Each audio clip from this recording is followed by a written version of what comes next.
Find the zeros of T square minus 15।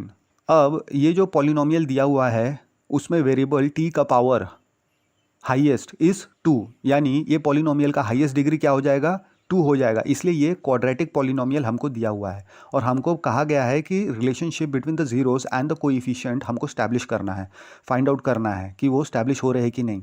तो सबसे पहले हम इसके जीरोस फाइंड आउट करेंगे। तो हम टी स्क्वायर माइनस 15 को कंसिडर करेंगे।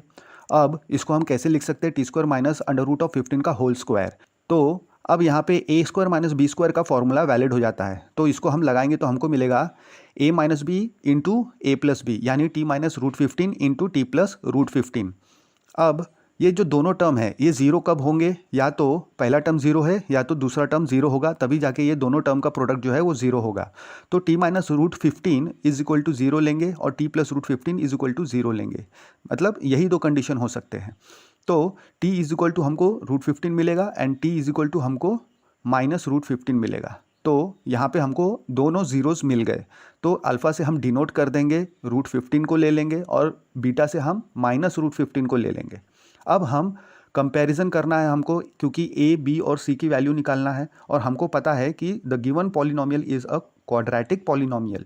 तो उसके कारण हम standard form of quadratic equation के साथ ही कंपैरिजन कर सकते हैं। तो standard form of quadratic equation हमारे पास क्या है, a x square plus b x plus c is equal to 0, जहाँ पे a क्या है, कोएफिशिएंट ऑफ एक्स स्क्वायर है, b क्या है, कोएफिशिएंट ऑफ एक्स है एंड c क्या है, कांस्टेंट है।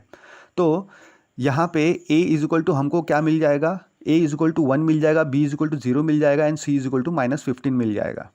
द सम ऑफ जीरोस भी हमको पता है कि that is alpha plus beta is equal to minus of coefficient of x।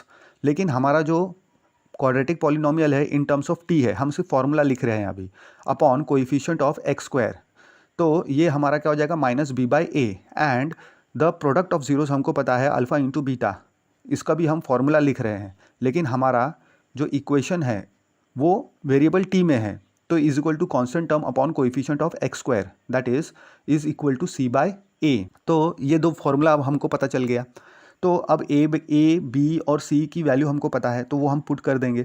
तो हमको क्या मिलेगा, रिलेशनशिप हम देखेंगे। तो अल्फा प्लस बीटा निकालेंगे और देखेंगे कि वो माइनस बी बाई ए आ रहा है क्या। फिर अल्फा इंटू बीटा निकालेंगे और देखेंगे वो सी बाई ए आ रहा है क्या। तो अल्फा प्लस बीटा लेंगे जब, तो दिस इज इक्वल टू 0 आ रहा है, तो उसको हम ऐसे लिख सकते हैं minus 0/1 is equal to minus B by a. हम देख सकते हैं कि माइनस बी बाई ए आ रहा है।